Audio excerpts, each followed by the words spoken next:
آگے بڑھے.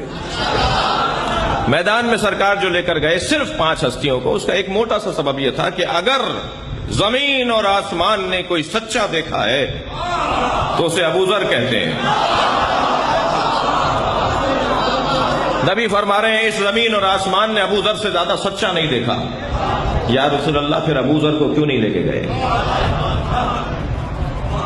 وہاں مسئلہ ہی جھوٹوں پہ لعنت کا تھا نا. کسی نے اگر اپنی زندگی میں 99 مرتبہ قول میں اور فعل میں سچ بولا ہو اور سچ کر کے دکھایا ہو تو وہ سچا ضرور ہے مگر جھوٹوں پہ لعنت نہیں کر سکتا. مباہلے میں وہ جائے گا کہ جو جھوٹوں پہ لعنت بھی کر سکتا ہو.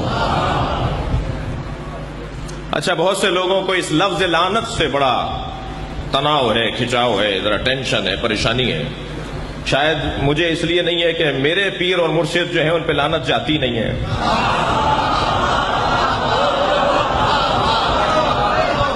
ان پہ درود و سلام جاتا ہے، ان پہ رحمت و برکتیں جاتی ہیں. تو لعنت تو قرآن مجید میں ذکر ہوا ہے. یہ قرآن کی آیت جو میں پڑھ رہا ہوں اس میں لعنت اللہ علی الکاذبین، یہ آئیں گے اور جھوٹوں پر اللہ کی لعنت بھیجیں گے. اچھا، جب یہ آئے تو نصارہ نجران نے دیکھا اور کہا خبردار ان سے مباہلہ نہ کرنا. ایسے چہرے دیکھ رہا ہوں کہ اگر انہوں نے پہاڑ کو اشارہ کیا نا کہ ہٹ جا تو پہاڑ اپنی جگہ سے ہٹ جائے گا. معلوم یہ ہوا کردار کی طاقت اتنی ہوتی ہے کہ صاحب کردار اگر پہاڑ کو اشارہ کرے تو پہاڑ ہٹ جاتا ہے. یہ طاقت کردار کی ہے. اور یہ بھی طے کر دیا مسیحیوں نے کہ یہ جو انجمن آئی ہے 5 لوگوں کی، یہ ہم جیسے نہیں ہیں. تو مسیحیوں نے تو یہ طے کر لیا کہ پنجتن ہم جیسے نہیں ہیں. مسلمان کہتا ہے ہم جیسے ہیں. اسی لیے مشکلات کا شکار بھی ہے. اچھا، انہوں نے تو جزیہ دے کر قصہ تمام کر دیا اور مباہلہ نہیں ہوا. سوال آپ سے کر رہا ہوں کہ وہ جو لعنت آئی تھی وہ گئی کہاں؟